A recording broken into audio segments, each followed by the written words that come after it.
All right, here's a question for you. Why is the best electric screwdriver you can buy today made in 2007? I kid you not. We're going to do a little bit of throwback to show you why this line of tools from 2007 could do just fine today, and why isn't there something going on right now that you can buy for an affordable price tag that can do the job that this can? All right, let's jump into it. So this is the VPX system from, believe it or not, Black & Decker. And back in the day, this was not exactly state of the art, but it was in one particular way. We're going to talk about that. But what it did was it filled a niche in the smaller DIY light duty kind of power tool spectrum, if you would. There were bigger power tools out there, to be sure, and I'd been using them for years. But when I needed something light and portable for doing some work, this really came in handy. Now, this isn't just this tool. There's a whole line of tools. And yes, you could say that, the battery system had something that guys liked a little bit more for some other reasons. But the point is, this was a great little tool system. This is your basic driver. It's a 2-speed. It's got a power switch right here. It's reversible in the way you would expect. It even has the neutral position on it. One thing about it, though, the trigger on this, it's on or off. There's not a lot of finesse in this tool. As far as the battery removal system, nice and in your hand. It doesn't have the 3-cell system like you're going to see with the Milwaukees and stuff like that make this so thick it becomes cumbersome. It's nice and thin, has kind of a 1911 grip angle, if you would, maybe more Glockish. Anyway, and then on the removal, very Eastern European, if some of you guys know what I'm talking about there. As far as releasing the battery system here, and this is what we're going to talk about. This is the really key secret here. But there was a whole system behind this, and I got some of them here because let me show you what we're talking about, all right? Let's get into it. So first off, this system came out, as I said, back in 2007, if I'm not mistaken. This is a good idea of the line of tools they had, and this is at the time apparently when they were starting to close them out, because you can see the yellow price tags dropping the price on it. But you had everything from the starter kit to a vacuum to an inflator to the flashlight, more batteries. In fact, when I got it, came with these little flashcards showing you all the different products they had. We've got, I believe that's the drill driver with the chuck on the front. We got the one-hand recip saw on the back. There we get the focus. There's the more powerful drill. There's the basic driver that I've got. We've got the battery system here as well. And the battery system, the charging system is something that is going to blow you away. I promise you. And the different batteries on it, and the warranty, and there's more batteries, and yet more batteries. The vacuum that we talked about, the inflator that was on there, and the flashlights. All right, so here's what's cool about this, and let's talk about this. So they had this whole system, and the basic system that I just picked up is the starter package, and that's going to get you it's going to get you the driver here. It's going to get you the one-hand recip, the flashlight, some batteries, and a charger. One battery is going to come with it. And I really always enjoyed the packaging that these things came in. I don't know why they did them this way. There was a lot of excess waste cardboard to make the inside hold the container correctly and everything else. But that's how they shipped it. But another trick they had was with some of the tools, stuff like the vacuum and the full power drill. You're not going to get full power out of just one battery. So they had a system way back then where you could put 2 batteries in some of the more power hungry kind of tools. There's their big boy kind of drill with the 2 battery system. So these are 7-point-something volts. So when you do the double system there, you're looking at a 14-volt power tool there. All right, let's keep going. Then we had the system that I just bought, and I bought it off of eBay, and I did not pay $120. I bid down. We agreed at $85 plus shipping, which means I way overpaid for this system. But I really loved it back in the day, and I wanted to see if that was just me liking an old system, or was it something that was really worth buying? And as you can see, I have the system right here, and it's, so we got This is one of the chargers, the driver, the one-hand recip, a second battery charger, the flashlight, and we'll just start with the flashlight, okay? So I'm going to take this battery here that's been charging, and I always get it backwards as to which way it goes in. There we go. Flashlight on, flashlight off. It even tips so I can put it different directions. No magnets or anything, but it will stand upright. And I can use it as I see fit. And, you know, it's not super bright, but it's a flashlight. It works. All right. So we take the flashlight out and we put it in the recip. Okay. Again, always backwards. All right. This has got, the angle's a little interesting. It's got a lock on it. You have to release the lock. And the lock sticks. Apparently, the lock wasn't sticking. It's old. But this doesn't take recip blades. It takes jigsaw blades, which for the size is acceptable, right? We'll pop that out. And of course, this then pops into,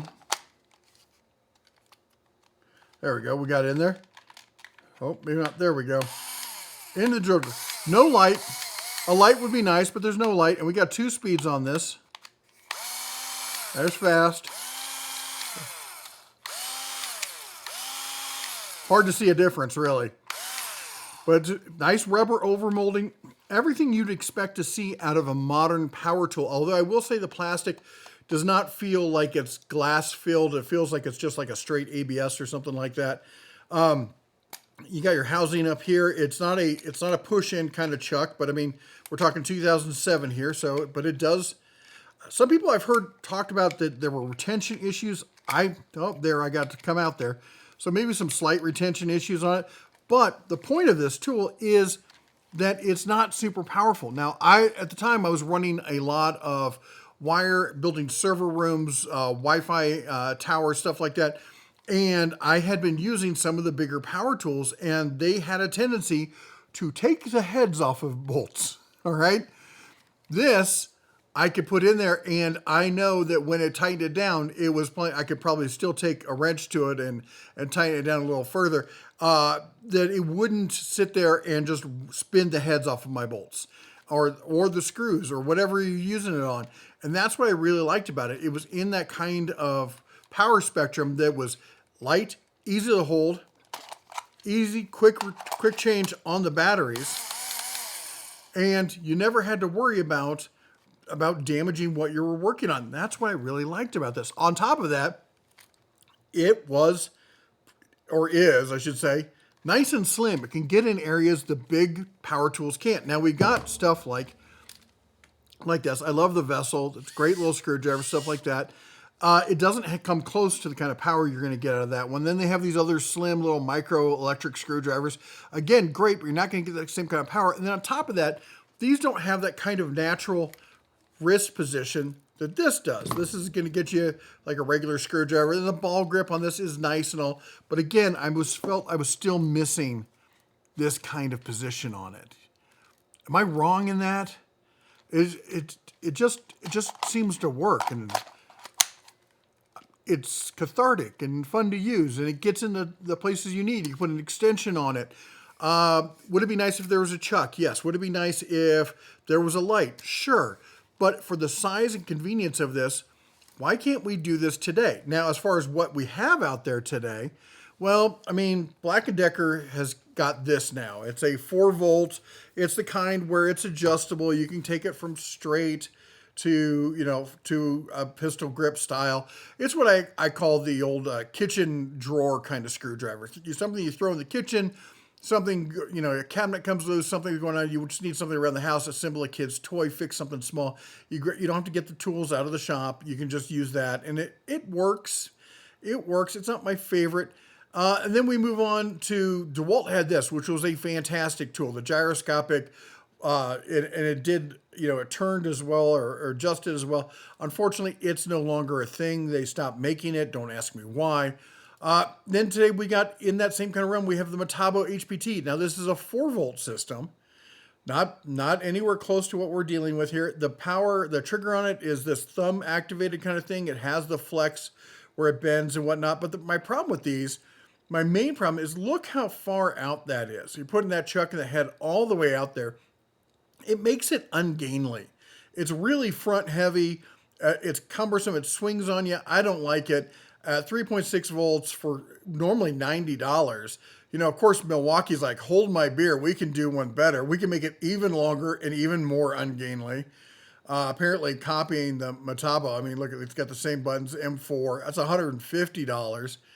But, you know, as I said, there was a secret. Well, there's two secrets, all right? First of all, one of the things I really loved is that these chargers, and I'll look at this out of the way, they had a secret where if you had your first charger and you get a second charger, well, you need a second port. No, this comes out right here and plugs down into that charger. If I'm doing it the right way, I'm doing it the wrong way. Okay, plugs right down into there. And then not just that, because that's convenient in and of itself. Let me get back on screen there. That's convenient just by itself right there.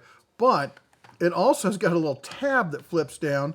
So this sits on it and locks it into place.